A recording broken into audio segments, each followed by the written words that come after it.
Hello friends, welcome back to our channel. నేను సంపూర్ణ. ఈరోజు నేను మీకు back square neck, front round neck, మనము క్రాస్ పీస్, స్ట్రైట్ పీస్ ఒక్కసారి ఎట్లా నీట్గా వేయాలనేది ఈరోజు చూపిస్తానండి. వీడియో స్కిప్ చేయకుండా చివరి వరకు చూస్తే ఎటువంటి ఇన్ఫర్మేషన్ కూడా మిస్ అవ్వకుండా ఉంటారు. ఎవరైనా ఛానల్ని కొత్తగా చూస్తుంటే ప్లీజ్ సబ్స్క్రైబ్ చేసుకోండి. ఇక్కడ చూడండి, బ్యాక్ అండ్ ఫ్రంట్ పార్ట్ నేను తయారు చేసేసుకున్నాను ఆల్రెడీ. నేను షోల్డర్స్ ఇక్కడ జాయిన్ చేస్తున్నాను. షోల్డర్ జాయిన్ చేసిన తర్వాత నేను ఇప్పుడు ఫ్రంట్కి అండ్ బ్యాక్కి ఒకేసారి మనం వేసుకోవాలి. చాలామంది ఫ్రంట్ నెక్ సపరేట్గా వేసేసి బ్యాక్ సపరేట్ వేసి రెండు కలిపి కుట్టేస్తారు.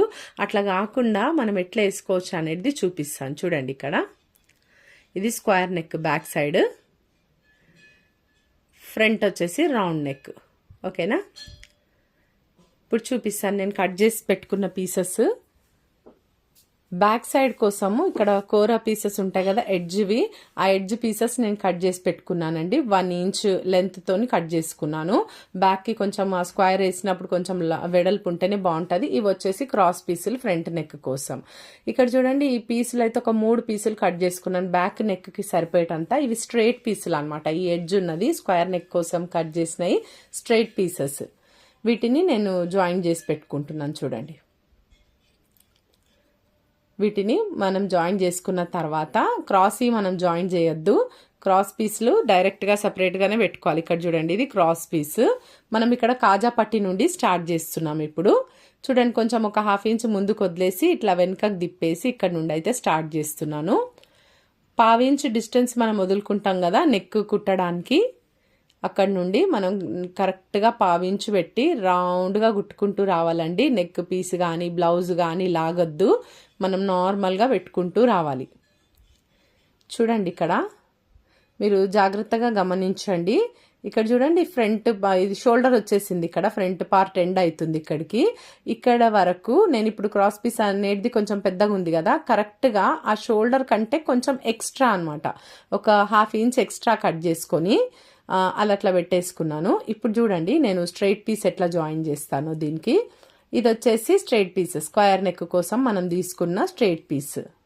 ఈ పీస్ని ఇక్కడ చూడండి, ఒక 1/2 ఇంచ్ ఇట్లా మడత వేసేసి ఫోల్డ్ చేసుకోవాలి. కరెక్ట్గా ఇక్కడ చూడండి, షోల్డర్ ఆ లైన్ ఏడుకైతే షోల్డర్ జాయిన్ చేసింది ఉంటుందో అక్కడికి ఇట్లా మడత పెట్టి పెట్టుకొని ఈ పీస్ని దాని మీద ఉండేసుకోవాలి. స్క్వేర్ పీస్ స్ట్రైట్ పీస్ కిందికి వెళ్ళాలి, క్రాస్ పీస్ మీదికి రావాలి. ఓకేనా? ఇది గుర్తుంచుకోండి, అట్లా వస్తే నీట్గా ఉంటుంది అనమాట. ఇంకా ఇది మనం నార్మల్గా మనం స్క్వేర్ నెక్ ఎట్లా కుట్టుకుంటామో అట్లా కుట్టడమే. ఈ పాయింట్ కూడా పెట్టడం కూడా నేను మీకు చూపిస్తా. చూడండి, ఈ స్క్వేర్ పాయింట్ దగ్గరకు వచ్చే వరకల్లా మనము ఈ విధంగా ఫోల్డ్ వేసేసుకోవాలి. ఇక్కడ చూడండి, ఇట్లా మడత వేసుకోవాలి. అంటే మనము ఇట్లా మడత వేసినప్పుడు ఆ డైరెక్షన్ అనేది చేంజ్ అవుతుంది కదా, ఆ పీస్ది ఇటువైపు రావాలి. ఇక్కడ వరకు నేను మార్క్ పెట్టినంత వరకు మనకు ఫోల్డింగ్ అనేది రావాలి. చూడండి, అటువైపు వేసేటప్పుడు మీకు కొంచెం క్లియర్గా అర్థం అవుతుంది. ఇటు నా హ్యాండ్ అర్థం వస్తుంది అనుకుంటా మీకు. ఇక్కడ చూడండి, ఇంత మనకి ఇక్కడ ఫోల్డింగ్ వచ్చేసింది. కరెక్ట్గా మనకు ఆ పాయింట్ వరకు వచ్చి ఆ సూది కిందకి దింపాలండి. ఆ పాయింట్ దగ్గర మనం 1/2 ఇంచ్ డిస్టెన్స్తో వేసుకుంటూ వస్తున్నాం కదా, అక్కడ కరెక్ట్ పాయింట్ దింపిన తర్వాతనే మళ్ళీ డైరెక్షన్ చేంజ్ చేసి ఇటు రావాలి. ఇప్పుడు చూడండి, ఇక్కడ ఇంకొక పాయింట్ ఉంటుంది కదా పలక మెడకి, ఇక్కడ మనము మళ్ళీ ఒక మార్క్ అనేది గీసుకున్నాను. ఇక్కడ చూడండి, ఇటు తిరగాలి పీస్. ఇప్పుడు ఇటు తిరగాలంటే మనం ఇక్కడ మడత వేయాలి. ఇక్కడ చూడండి, ఈ విధంగా ఫోల్డింగ్ అనేది వేసుకోవాలి. ఇట్లా ఫోల్డింగ్ వేయడం వల్ల పీస్ అనేది డైరెక్షన్ చేంజ్ అవుతుంది అనమాట, దాని ఇట్లా స్ట్రైట్గా వచ్చేస్తుంది. ఇక్కడ చూడండి, ఆ పాదం దగ్గర నుండి కరెక్ట్గా మనకు పాయింట్ ఎక్కడుందో అక్కడ మీకు అర్థం కాకపోతే ఒక మార్కర్ తీసుకొని ఇట్లా మీరు సన్నగా ఒక గీతలాగా గీసుకోండి. కరెక్ట్ అక్కడ తెచ్చి సూది అక్కడ దింపేసి మళ్ళీ దాని డైరెక్షన్ చేంజ్ చేసి ఈ విధంగా మళ్ళీ స్ట్రైట్గా వచ్చేసేయాలి. ఇప్పుడు గమనించండి, మళ్ళీ షోల్డర్ దగ్గర వచ్చేసింది కదా, ఇప్పుడు బ్యాక్కి సపరేట్ చేసేసేయాలి మనం నెక్ పీస్. మళ్ళీ ఫ్రంట్కి మనము క్రాస్ పీస్ వేసుకోవాలి. ఇక్కడ వరకు వచ్చినాక కరెక్ట్ షోల్డర్ దాకా వచ్చినాక మనము అక్కడ మళ్ళీ మనం కట్ చేసుకోవాలి. ఒక 1/2 ఇంచ్ వదిలేసి కట్ చేయాలండి. కరెక్ట్ షోల్డర్ కంటే 1/2 ఇంచ్ ఎక్కువ ఉండాలి. ఇక్కడ చూడండి, కొంచెం ఎక్స్ట్రా కట్ చేసినాను. ఈ కట్ చేసిన దాన్ని ఇట్లా వెనకాల ఫోల్డ్ చేస్తున్నా. కరెక్ట్ షోల్డర్ మీద వరకు పెట్టేసి ఇట్లా ఫోల్డ్ చేసేస్తున్నా. చూడండి, ఇట్లా ఫోల్డ్ చేసినాక ఇప్పుడు మళ్ళీ నేను క్రాస్ పీస్ తీసుకుంటాను. నేను 2 క్రాస్ పీసులు కట్ చేసుకున్నా, ఒకటి ఒక సైడ్ వేసేసిన, ఇది ఇంకొక సైడ్కి. ఇక్కడ చూడండి, ఇది క్రాస్ పీస్. ఈ ఫోల్డ్ చేసిన దానిపైన నుండి ఇది పెట్టేసుకుంటున్నా క్రాస్ పీస్. ఓకేనా? మీరు గుర్తుంచుకునేది ఏంటంటే, ఒకటి స్ట్రైట్ పీస్ కిందకు ఉండాలి, క్రాస్ పీస్ పైనకు ఉండాలి. మనం జాయిన్ చేసేటప్పుడు డైరెక్ట్గా క్రాస్ పీస్ అయితే డైరెక్ట్ పెట్టేసేయచ్చండి, దాన్ని ఏం ఫోల్డింగ్ అవసరం ఉండదు. జస్ట్ మనం బ్యాక్ సైడ్ వేసుకునే స్ట్రైట్ పీస్ మాత్రమే ఫోల్డింగ్ చేయాలి షోల్డర్ దగ్గర.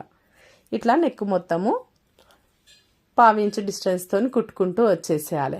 ఇక్కడ చూడండి, ఇప్పుడు ఇంకా ఈ రౌండ్ నెక్లో మనం చిన్నగా కట్స్ పెట్టుకుంటాం కదా, ఇట్లా పెట్టుకోవాలి. స్క్వేర్ నెక్ దగ్గర మాత్రం ఈ పాయింట్స్ దగ్గర పెట్టుకుంటే సరిపోతుంది. పాయింట్కి దగ్గర వరకు పెట్టాలి, మరీ దారం కట్ అయ్యేటట్టుగా పెట్టొద్దు. గుర్తుంచుకోవాలి, ఎందుకంటే స్క్వేర్ నెక్స్ తొందరగా చిరిగిపోతూ ఉంటాయని ఎక్కువ శాతం అయితే అందరు రౌండ్ నెక్సే పెట్టుకుంటుంటారు. ఇంకా కొంచెం మందికి ఇష్టం ఉండి పెట్టుకుంటుంటారు స్క్వేర్ నెక్స్ కదా. ఇప్పుడు ఇట్లా పెట్టుకున్న తర్వాత ఇప్పుడు మనం ఫోల్డింగ్ కూడా చేసి చూపిస్తానండి, ఎట్లా మనం నెక్ ఫోల్డ్ చేసుకోవాలని. ఇదేమో క్రాస్ పీస్. జస్ట్ మనం రౌండ్ నెక్లు ఎట్లా కుట్టుకుంటామండి, మనం ఎంత డిస్టెన్స్ పెట్టుకుంటాం చూడండి. మనం హెమ్మింగ్ పట్టి మన ఫ్రంట్కి ఎంత కావాలో అంత మాత్రమే మనము ఫోల్డింగ్ చేసుకోవాలి. ఒక 1/2 ఇంచ్ వస్తే నీట్గా ఉంటుంది అనుకుంటే అదే డిస్టెన్స్ ఏదైతే మీరు స్టార్ట్ చేస్తారో అదే లెవెల్ మనం మెయింటైన్ చేసుకోవాలి. నెక్ ఎక్కడి వరకు క్రాస్ పీస్ ఉందో అక్కడ వరకు ఈ 1/2 ఇంచ్ డిస్టెన్స్ మెయింటైన్ చేసుకుంటూ వచ్చిన తర్వాత ఇక్కడ చూడండి, మీకు అర్థం అయిపోతుంటుంది. ఇక్కడ షోల్డర్ వరకు వచ్చే వరకు చూడండి, ఇక్కడ వరకు మనకి క్రాస్ పీస్ ఎండ్ అయిపోయింది. ఇది ఎండ్ అయిపోయింది, ఇంకా మనకు దాంతో ఏం ప్రాబ్లం లేదు. ఇక్కడ చూడండి, ఇది స్క్వేర్ పీస్ స్టార్ట్ అయిపోయింది అక్కడ నుండి. ఇది మనం ఫోల్డ్ చేయనక్కర్లేదు, జస్ట్ యాజ్ ఇట్ ఈస్గా మనం దానిపైన ఇట్లా కుట్టు వేసుకుంటూ వచ్చేసారి. ఈ మూల దగ్గర మనం ఎట్లా చేయాలంటే దీన్ని స్ట్రైట్ అనేసేయాలండి. మంచిగా ఇట్లా మనం ప్రెస్ చేసి నొక్కి పెట్టి అనగబెట్టేసి ఇట్లా స్ట్రైట్గానే కుట్టు వేసుకుంటూ వచ్చేసేయాలి. ఇక్కడ కూడా చూపిస్తా చూడండి, ఈ మూల దగ్గర ఇట్లా మనం కరెక్ట్గా ఈ ఫోల్డ్ చేసేసి దీన్ని మనం స్ట్రైట్గా వేసుకుంటూ వచ్చేసేయాలి. ఇక్కడ చూడండి, కట్ ఉంటుంది కదా, ఇక్కడ స్ట్రైట్గా వస్తుంది తప్పకుండా. అది ఇట్లా మనం పైనుండి అనిగేటట్టుగా కుట్ట అనేది మనము నెక్ పీస్ మీద మాత్రమే పడాలి, జాకెట్ మీద పడొద్దు. ఇట్లా వేసుకుంటూ రావాలి. ఇక్కడ వచ్చిన తర్వాత ఇప్పుడు చూడండి, ఇది బ్యాక్ అయిపోయింది కదా. ఇప్పుడు మళ్ళీ క్రాస్ పీస్ ఇక్కడ జాయింట్ అయిపోయింది కదా ఫ్రంట్కి షోల్డర్ దగ్గర. ఇక్కడ నుండి మళ్ళీ చక్కగా మరి మనం ఇటు సైడ్ అయితే ఎంతైతే ఫోల్డ్ చేసినామో అదే పద్ధతిలో 1/2 ఇంచ్ మనం ఇట్లా లోపలికి ఫోల్డ్ చేసేసుకుంటూ క్రాస్ పీస్ ఎట్లయితే మనం రౌండ్ నెక్ నార్మల్గా కుట్టుకుంటామో హెమ్మింగ్కి అదే పద్ధతిలో మనం ఇట్లా కుట్టేసుకోవాలి. ఎక్స్ట్రా క్లాత్ కూడా లోపలికి ఫోల్డ్ చేసేసి ఈ విధంగా నీట్గా మనము కుట్టేసుకోవాలి. చూడండి, ఇప్పుడు మీకు చూపిస్తాను షోల్డర్ పైన ఎంత నీట్గా ఉంటుందో. ఇక్కడ చూడండి, ఎక్కడిదే అక్కడనే వచ్చేస్తుంది. ఇక్కడ రౌండ్ నెక్కే ఉంటుంది, ప్లస్ ఈ స్క్వేర్ నెక్కే చూడండి. ఇక్కడ మనకు షోల్డర్ దగ్గర కూడా ఇట్లా మనము రెండు విడివిడిగా కుట్టి జాయిన్ చేస్తే అస్సలు బాగుండదండి. ఇట్లా పీసులు ఇట్లా పోగులు కనిపిస్తూ ఉంటాయి. అట్లా కాకుండా నీట్ ఫినిషింగ్ వస్తుంది చూడండి, ఇట్లా చక్కగా నీట్గా వచ్చేస్తుంది. ఇక్కడ చూడండి, ఇంకో సైడ్ కూడా చూపెడతాను. ఈ విధంగా మనం హెమ్మింగ్ చేసేటప్పుడు రెండింటిని కూడా విడిగా, అంటే ఇక్కడ రౌండ్ వరకు రౌండ్ చేసేసి ఆ నుండి స్క్వేర్ వచ్చేది మళ్ళీ మనం అక్కడ నుండి జాగ్రత్తగా హెమ్మింగ్ చేసేసుకుంటే నీట్గా కనిపిస్తుంది అండి. ఇంకా ఎక్కడ కూడా పోగులు ఉన్నట్టు ఉండదు. ఈ పాయింట్స్ కూడా చాలా నీట్గా వస్తాయి ఈ విధంగా మనం పెట్టుకుంటే. చూపిస్తా చూడండి, ఈ పాయింట్స్ కరెక్ట్గా వస్తేనే కదా మనకు స్క్వేర్ నెక్ అందంగా ఉంటుంది చూడడానికి. ఇదండి ఈరోజు వీడియో. మీకు ఇన్ఫర్మేటివ్ ఉందని నేను అనుకుంటున్నాను. ఈ వీడియో నచ్చితే ఒక లైక్ చేయండి, తప్పకుండా ఛానల్ని సబ్స్క్రైబ్ చేసుకోండి. పక్కనే ఉన్న బెల్ ఐకాన్ కూడా క్లిక్ చేయండి. నేను వీడియో పెట్టగానే మీకు నోటిఫికేషన్ వచ్చేస్తుంది.